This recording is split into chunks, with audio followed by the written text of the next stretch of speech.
Passons maintenant à l'histoire d'un monstre marin doté de 130 dents acérées comme des rasoirs. Alors que l'Euphrate s'assèche sous nos yeux, ce qui se révèle en dessous bouleverse le monde.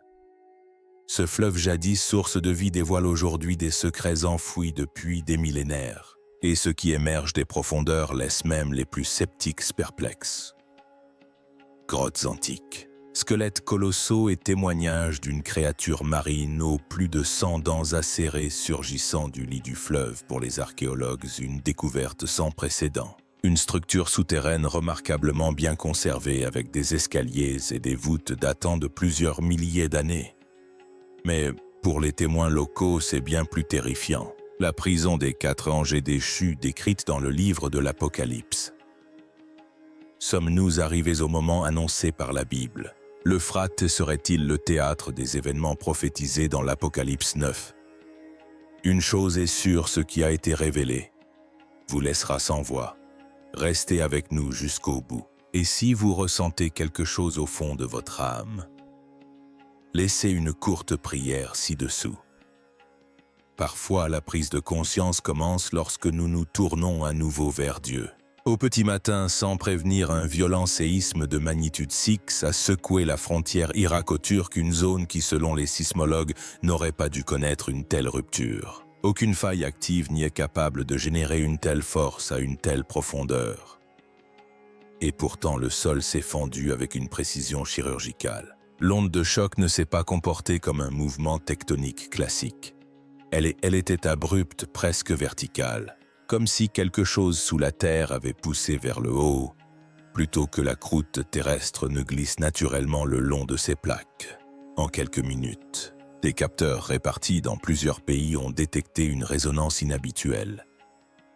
Une vibration de basse fréquence qui ne correspondait pas à la signature d'un mouvement tectonique. C'était comme si la Terre avait expiré après des milliers d'années de silence. Lorsque les premières images satellites sont arrivées, les scientifiques ont été stupéfaits. La rupture n'était ni irrégulière ni chaotique comme une fissure sismique normale. Au contraire, elle formait un couloir parfaitement rectiligne s'étendant sur près de 95 km, continu symétrique et d'une netteté troublante. Les géologues l'ont qualifié d'impossible d'un point de vue géologique. Il ne s'agissait pas tant d'une fissure que d'une ouverture et son emplacement la rendait impossible à ignorer. La faille passait directement sous le bassin de l'Euphrate, une région riche en civilisations anciennes, en structures oubliées et en récits remontant au premier chapitre des Écritures. Lorsque des satellites ont survolé la rupture, ils ont détecté des signatures thermiques géométriques en profondeur. Des groupes de formations rectangulaires régulièrement espacés émettaient une chaleur identique. Rien dans la nature ne s'organise ainsi sous terre. Les analystes militaires ont écarté la possibilité de pipelines, de bunkers ou d'installations modernes. Ce qui a produit ces motifs n'était pas récent. Il appartenait à quelque chose de bien plus ancien que tout ce qui a été cartographié jusqu'à présent. Des extraits de l'Apocalypse ont commencé à circuler, notamment les versets décrivant les choses cachées sous la terre et les forces liées pour un temps déterminé. Alors que les médias traditionnels évitaient toute référence biblique, le contexte était impossible à ignorer. L'Apocalypse chapitre 9 mentionne 4 êtres retenus prisonniers dans une région précise attendant leur libération. Or, sous l'Euphrate, le sol s'était déchiré en une ligne droite d'une manière étrangement délibérée. Les tensions s'exacerbèrent rapidement face aux réactions des puissances régionales. L'Irak exigea le contrôle de la zone de rupture. La Turquie affirma qu'elle s'étendait sur son territoire et la Syrie déploya des drones tandis que les forces kurdes se mobilisaient. En moins de 24 heures, la zone a été fortement militarisée avec des pointes de contrôle et un espace aérien restreint. Malgré le silence des autorités, des images divulguées montraient des soldats scrutant de profondes ouvertures lisses apparemment créées artificiellement. Lorsque des chercheurs ont obtenu un accès limité, ils ont décrit des entrées ovales menant à des chambres bien plus profondes que n'importe quel réseau de grottes connu. L'analyse des poussières a suggéré que ces espaces étaient scellés depuis des milliers, voire des dizaines de milliers d'années. N'oubliez pas d'aimer cette vidéo et de vous abonner à la chaîne pour plus de contenu passionnant. Votre avis compte, alors n'hésitez pas à partager vos opinions dans les commentaires. Revenons-en à nos moutons. Peu après que la rupture ait révélé ce qui se cachait sous l'Euphrate, un autre détail a commencé à faire surface. Le long des berges nouvellement exposées, où le niveau de l'eau avait considérablement baissé, des témoins locaux ont commencé à rapporter quelque chose de bien plus difficile à expliquer: une créature. Non pas une rumeur chuchotée, mais des descriptions répétées provenant de plusieurs endroits. D'après ces témoignages, la créature possédait une mâchoire massive garnie de plus d'une centaine de dents acérées comme des rasoirs, non pas dispersées au hasard, mais disposées avec une précision prédatrice superposée et imbriquées, conçues pour déchirer plutôt que pour se nourrir. Certains affirmaient n'avoir vu que des fragments, des restes squelettiques partiellement enfouis dans la boue. D'autres insistaient sur le fait qu'ils avaient été témoins de mouvements d'abord lents, puis soudain trop rapides pour être suivis. Les biologistes et les paléontologues appelés sur place peinaient à identifier ce qu'ils observaient. Les proportions ne correspondaient pas à celles des espèces fluviales connues. La densité des dents, leurs tranchants et leur disposition suggéraient une adaptation à la domination et non à la survie. Pourtant, aucune lignée évolutive claire ne pouvait être retracée à partir des données existantes. Un échantillonnage minutieux fut immédiatement entrepris. Les couches de sédiments entourant la découverte furent analysées afin de déterminer leur âge et leur origine. Les premières indications suggéraient que, quelle que soit la nature de cette créature, elle n'avait pas été déposée récemment. Elle s'était là enchâssée et préservée depuis des temps considérables. Si cette structure appartenait à une espèce connue, pourquoi ne correspondait-elle à aucune forme documentée? La question restait sans réponse. Si la structure exposée le long de la rive ne correspondait à aucune espèce connue, que restait-il donc enfoui sous l'Euphrate? Tandis que les chercheurs poursuivaient leurs investigations dans le terrain nouvellement mis au jour, une autre découverte commença à se dessiner, compliquant encore davantage la situation.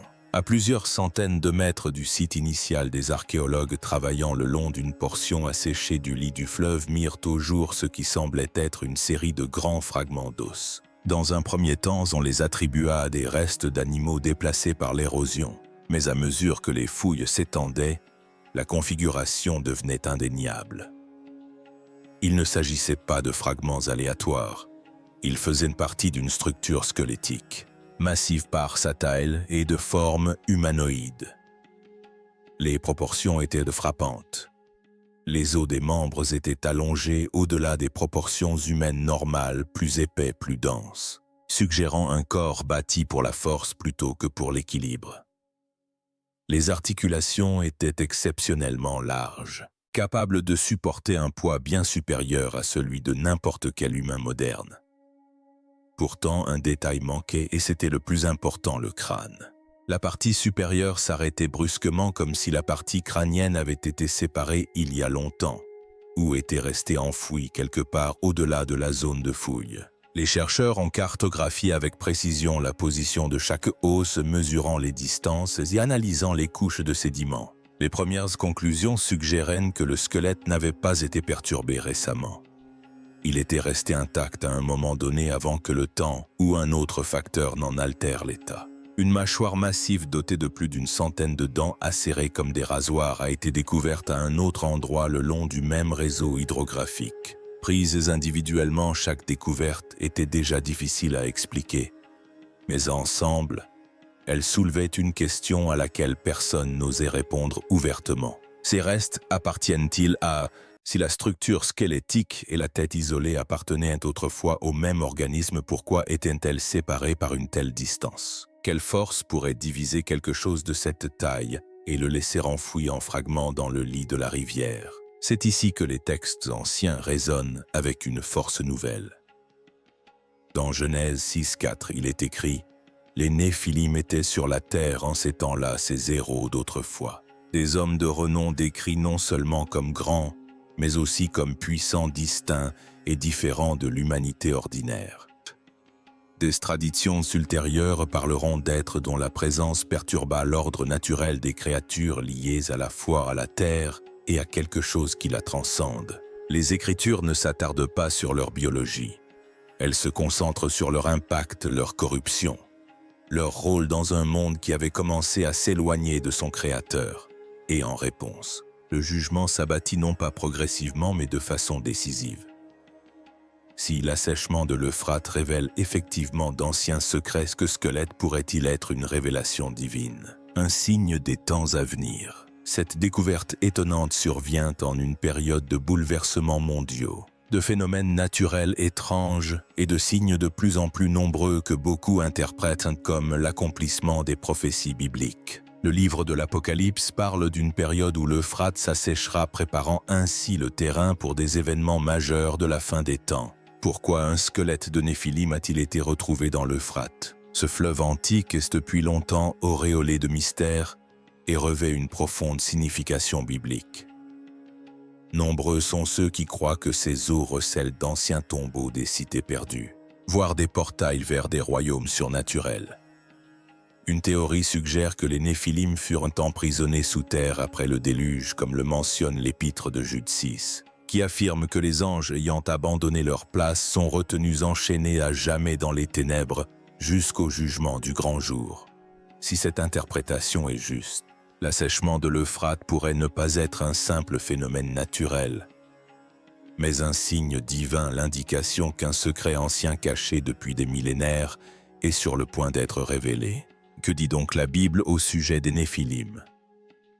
Dans l'Ancien Testament, ils sont décrits comme des hommes puissants d'une stature, d'une force et d'une influence considérable. Ils seraient les descendants des fils de Dieu et des filles des hommes.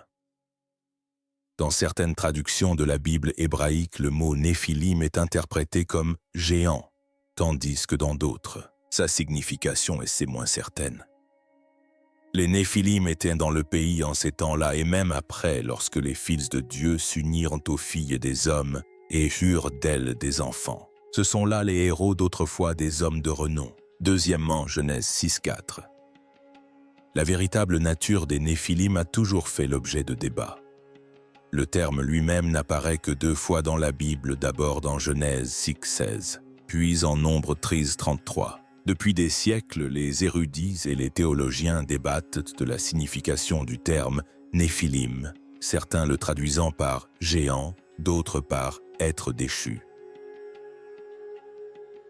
La plupart des versions bibliques anciennes l'interprétaient comme désignant des géants. Cependant, Aquila de Sinopé, dans sa traduction de l'hébreu vers le grec, proposa une perspective différente, l'interprétant comme désignant les êtres déchus ou ceux qui avaient succombé devant leurs ennemis.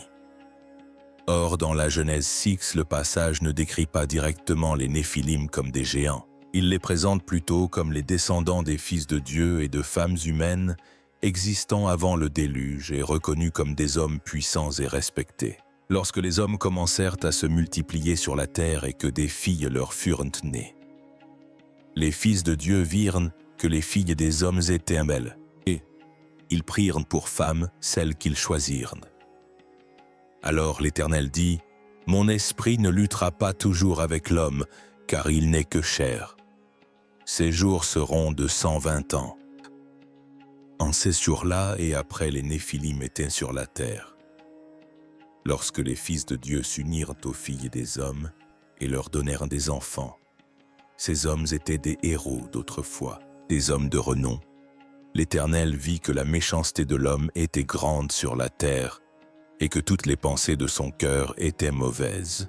L'Éternel se repentit d'avoir créé l'homme sur la terre et cela le peina profondément. En revanche, le livre des Nombres 13:33 donne une idée plus précise de leur taille. Et là, nous vîmes les Néphilim, les fils d'anges. Nous nous semblâmes comme des sauterelles, et c'est ainsi que nous leur parurons. Ce verset suggère fortement qu'il s'agissait de géants. Des hommes bien plus grands et plus puissants que les humains ordinaires. Curieusement, une autre théorie a commencé à circuler concernant des êtres mystérieux emprisonnés sous l'Euphrate. Certaines interprétations de la prophétie suggèrent que 4 anges déchus sont enchaînés sous ce fleuve antique attendant un moment précis pour être libérés. Si l'Euphrate s'assèche réellement comme prédit, cela soulève une perspective terrifiante. Approchons-nous du moment où toutes ces entités enchaînées se manifesteront et plongeront le monde dans le chaos. Dans le livre de l'Apocalypse, chapitre 9, versets 14 et 15. Un avertissement puissant est lancé. Libérez les 4 anges enchaînés au grand fleuve Euphrate. Le texte poursuit en décrivant comment ces 4 anges, préparés pour 1 heure, 1 jour, 1 mois et 1 année précis, sont libérés dans le but d'anéantir 1/3 de l'humanité. Les exégètes bibliques soulignent souvent qu'il ne s'agit pas d'anges saints, mais d'anges déchus, des êtres rebelles chassés du ciel et placés sous la contrainte divine. On dit qu'ils demeurent enchaînés sous l'Euphrate jusqu'à un moment prédéterminé de l'histoire où ils seront libérés pour semer la destruction à grande échelle. Ceci soulève une question importante. Pourquoi ces anges ont-ils été emprisonnés? Certaines interprétations suggèrent qu'ils comptaient parmi les plus dangereux disciples de Lucifer, précipités après leur rébellion contre Dieu. Contrairement à d'autres forces démoniaques censées errer librement, ces entités étaient considérées comme trop puissantes, nécessitant un confinement par l'autorité divine. Ces dernières années, l'Euphrate a connu une forte baisse de son niveau, atteignant des niveaux historiquement bas. De nombreux croyants voient en cela plus qu'une simple coïncidence. Ils y voient là où l'accomplissement d'une prophétie, un signe annonçant directement les événements décrits dans l'Apocalypse. Si le fleuve continue de se retirer, cela pourrait-il indiquer que le moment de la libération de ces anges déchus approche? Pour renforcer cette idée, le livre de l'Apocalypse 16 décrit le fleuve s'assécher pour préparer le passage au roi venu de l'Est. Cela suggère qu'à mesure que les eaux se retirent, des forces longtemps dissimulées ou contenues pourraient commencer à se manifester. Si l'on prend au sérieux les récits faisant état d'un squelette de Néphilim sous l'Euphrate, certains pensent qu'il pourrait s'agir du premier signe visible de ce qui se cache en dessous. Le fleuve serait-il en train de révéler des entités qui devaient rester cachées jusqu'au jugement dernier? Le lien entre les Néphilim et les anges déchus est un autre sujet de vif débat. Nombreux sont ceux qui pensent que les Néphilim, décrits comme les descendants d'anges déchus et de femmes humaines, ont été anéantis lors du déluge. Pourtant, des traces de leur existence pourraient subsister. La découverte de restes squelettiques d'une taille inhabituelle a amené certains à penser que leur héritage n'avait pas été complètement effacé. Si de tels vestiges sont réellement mis au jour, une autre possibilité se dessine. D'autres êtres surnaturels, notamment les 4 anges déchus, pourraient-ils eux aussi être sur le point d'être libérés? Certaines théories suggèrent que ces anges ont contribué à corrompre l'humanité avant le déluge, ce qui aurait entraîné leur emprisonnement dans le cadre du jugement divin. Leur libération telle que décrite dans les prophéties marquerait le début d'un chaos sans précédent. Les Écritures avertissent que cette libération provoquerait une dévastation à l'échelle mondiale avec la disparition d'1/3 de l'humanité. Cela pourrait se manifester par des guerres, des famines, des maladies, voire des événements inexplicables. Face au monde moderne, à la montée des conflits, aux crises environnementales et à l'évolution technologique rapide, certains estiment que ces développements correspondent aux avertissements bibliques. Si l'assèchement de l'Euphrate est effectivement un signe prophétique, cela pourrait signifier que l'humanité approche d'un moment critique annoncé depuis longtemps. À mesure que d'anciens secrets sont dévoilés et que des lieux longtemps cachés sont révélés, une question fondamentale se pose. Assistons-nous au début des événements finaux décrits dans l'Apocalypse? L'Euphrate a toujours revêtu une profonde signification symbolique dans les Écritures. Si cette découverte révèle aujourd'hui ce qui a été dissimulé pendant des millénaires, cela pourrait indiquer que l'humanité est à l'aube d'un événement bien plus important.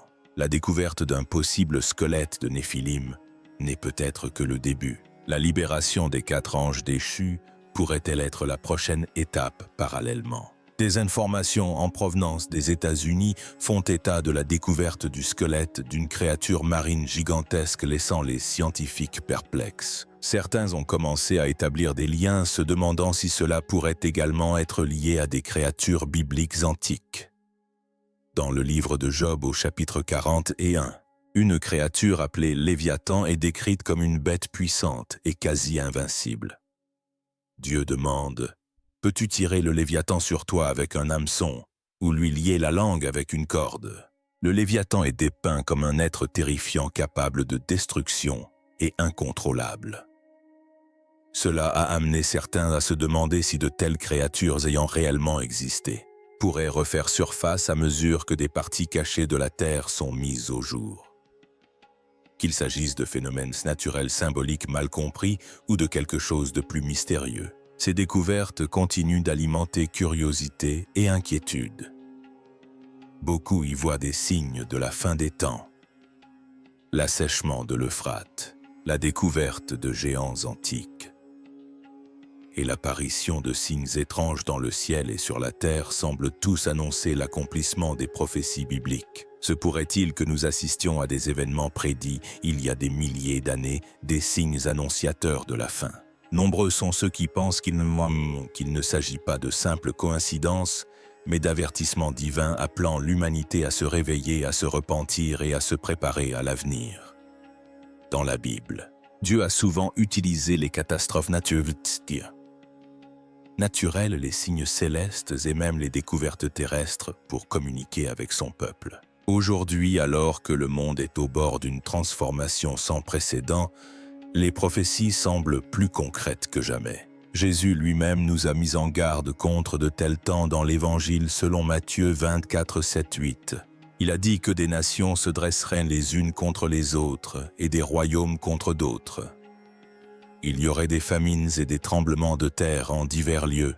Tout cela annonçait les douleurs de l'enfantement. Cette image suggère que de même que les douleurs de l'accouchement s'intensifient avant la naissance, les conflits. Pense l'oxétose. Les catastrophes et les troubles mondiaux s'intensifieront également à l'approche des derniers jours. Si nous observons le monde actuel, nous constatons des conflits entre nations, des difficultés économiques, des catastrophes naturelles et des signes célestes inhabituels. Ces événements ressemblent fortement aux descriptions de Jésus, ce qui amène beaucoup à croire que l'humanité se rapproche d'un tournant prophétique. La Bible évoque également l'Euphrate dans plusieurs passages relatifs à la fin des temps.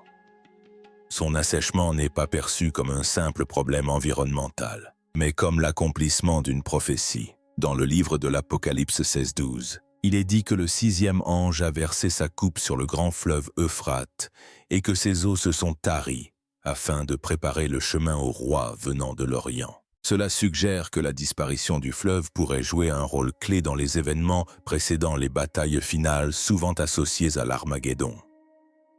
Alors que l'Euphrate se retire, d'étranges découvertes sont également rapportées, notamment ce qui semble être un squelette géant possiblement lié aux Néphilim.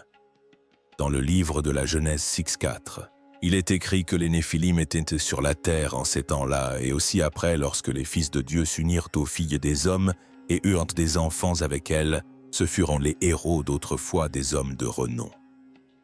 Si de tels restes appartiennent réellement aux Néphilim, cela indiquerait que ces récits anciens n'étaient pas simplement symboliques. Leur réapparition pourrait être interprétée comme un avertissement des forces longtemps restées cachées commencent à refaire surface. À l'instar des prophéties qui annoncent un conflit spirituel dans les derniers jours, face à la multiplication des guerres, des épidémies, des catastrophes naturelles et de l'instabilité mondiale, il devient de plus en plus difficile pour beaucoup d'ignorer ces signes. Certains pensent que nous vivons les temps précédant le retour de Jésus-Christ. L'apôtre Paul nous avertissait dans sa 2e épître à Timothée 3, un saint que les derniers jours seraient marqués par des temps terribles. Les hommes deviendraient égoïstes, avides d'argent, orgueilleux, injurieux, désobéissants, ingrats et sans maîtrise de soi. Comparé au monde actuel, cette période présente des similitudes frappantes, corruption croissante, avidité, déclin moral et tromperie généralisée. Cela soulève une question cruciale. La découverte de vestiges gigantesques, l'assèchement de l'Euphrate et le chaos croissant dans le monde sont-ils liés? S'agit-il de signes annonciateurs d'une urgence? Si ces avertissements bibliques se réalisent sous nos yeux, nombreux sont ceux qui estiment que le moment est venu de se tourner vers Dieu, de fortifier leur foi et de se préparer spirituellement. L'Écriture souligne que ceux qui ne sont pas préparés risquent d'être pris au dépourvu. Dans l'Évangile selon Matthieu 24, 44, Jésus exhorte son peuple à rester vigilant car nul ne connaît le jour ni l'heure de son retour. De même qu'un propriétaire se méfierait d'un cambrioleur, les croyants sont appelés à être prêts en tout temps. Les événements liés à l'Euphrate et à la situation du monde moderne ne sont peut-être pas le fruit du hasard. Pour beaucoup, ils sont perçus comme des avertissements, une invitation à rechercher la vérité, à se repentir et à se préparer à l'avenir. Sommes-nous à l'aube des derniers jours? Nul ne peut l'affirmer avec certitude. Mais pour ceux qui croient, une chose demeure claire. Le message des Écritures continue de se dévoiler sous nos yeux, invitant chacun à la réflexion, à l'éveil et à la croissance spirituelle. Et pourtant, tandis que la terre révèle ce qui était enfoui et que les mers rendent leurs vestiges antiques, une autre forme de révélation s'opère, non pas gravée dans la pierre ou l'os, mais inscrite discrètement dans le cœur de l'humanité. Elle ne survient pas par des tremblements de terre ou des ruptures. Elle se déploie à travers les choix, les désirs, et l'évolution progressive de la conception du bien et du mal au sein d'une génération.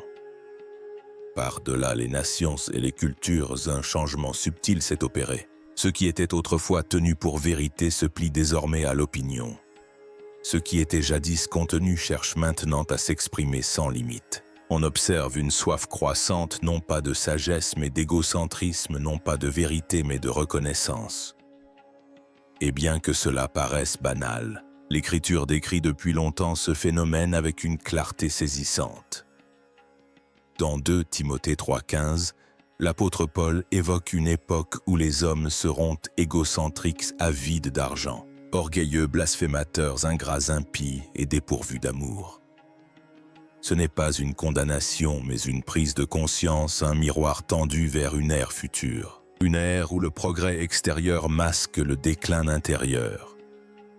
Le prophète Isaïe avait déjà mis en garde contre un tel bouleversement, disant « Malheur à ceux qui appellent que le mal bien et le bien mal, qui font des ténèbres la lumière et de la lumière les ténèbres. » Isaïe. Il s'agit d'un renversement non pas des systèmes, mais de la perception elle-même. Une confusion silencieuse qui se propage non par la force, mais par l'acceptation. Et dans l'ancien Israël, un schéma similaire s'est manifesté. Le livre des Juges rapporte une phrase troublante qui s'est répétée tout au long de cette époque. Chacun faisait ce qui lui semblait bon. Au début, ce n'était pas le chaos, c'était la liberté. Une liberté sans repère, sans vérité pour la stabiliser. Et peu à peu, cette liberté céda la place à la division, à la perte à un peuple incapable de reconnaître la voie qui le guidait jadis. Même Salomon, roi d'une sagesse infinie, médita sur le danger d'une telle voie. « Il y a une voie qui paraît droite à l'homme, » écrivit-il, « mais son aboutissement c'est la mort. » Le danger ne réside donc pas toujours dans ce qui paraît mauvais, mais dans ce qui semble juste sans discernement. Pourtant, au sein de ces avertissements se cache toujours une invitation, car les Écritures ne révèlent pas le déclin pour condamner, mais pour éveiller. Dans Michée 6, l'appel est simple et pourtant inébranlable: agir avec justice, aimer la miséricorde et marcher humblement avec son Dieu. Non pas la complexité mais la clarté, non pas la peur mais le retour. Ainsi, tandis que le monde qui nous entoure se transforme au gré des découvertes souterraines et des mutations du cœur humain, la question fondamentale n'est pas seulement de savoir ce qui se passe, mais aussi ce que cela révèle. Car si les signes de la création pointent vers l'extérieur et ceux de la société vers l'intérieur, alors les uns comme les autres expriment la même vérité, de manière différente. L'humanité ne dérive pas par hasard, que chaque époque a son moment de reconnaissance, et que même en temps de confusion, le chemin de la vérité n'a jamais été détourné, seulement occulté. Et si les signes qui nous entourent ne sont pas le fruit du hasard, mais tissés d'une intention profonde, alors la question se tourne à nouveau vers l'intérieur, non vers la peur, mais vers la préparation. Car tout au long de l'Écriture, chaque fois que le monde s'est trouvé à un tournant décisif, Dieu n'est pas resté silencieux. Il a élevé la voix, il a lancé des avertissements. Il a appelé à la foi non comme à une idée, mais comme à une réponse vivante. La foi dans sa forme la plus simple ne commence pas par la certitude, mais par la recherche. Dans l'évangile de Luc, les disciples vinrent un jour trouver Jésus avec une humble requête. « Seigneur, augmente notre foi. » Ils ne prétendaient pas la posséder pleinement. Ils la lui demandaient, et dans cette question, ils ont révélé le premier pas. La foi grandit lorsqu'on la désire. Mais l'Écriture ne laisse pas la foi se limiter aux paroles. Elle l'appelle à l'action. L'Épître de Jacques dit clairement « Mettez en pratique la parole et ne vous contentez pas de l'écouter, car la foi qui reste inactive s'étiole, tandis que la foi exprimée par l'obéissance s'enracine. » Comme Abraham qui marcha sans connaître sa destination, se fiant non pas à ce qu'il voyait, mais à celui qui avait parlé. Et pourtant, il y a une strate plus profonde encore, la confiance qui demeure même lorsque la compréhension fait défaut. Le psalmiste écrit « Ton chemin était dans la mer, ta trace dans les grandes eaux. » Ton chemin n'était pas connu. Le temps de Dieu est souvent invisible. Ses actions ne sont pas toujours comprises. Et pourtant, la foi demeure non pas parce qu'elle voit clairement, mais parce qu'elle a une confiance totale. C'est là que le rôle du veilleur commence à se dessiner.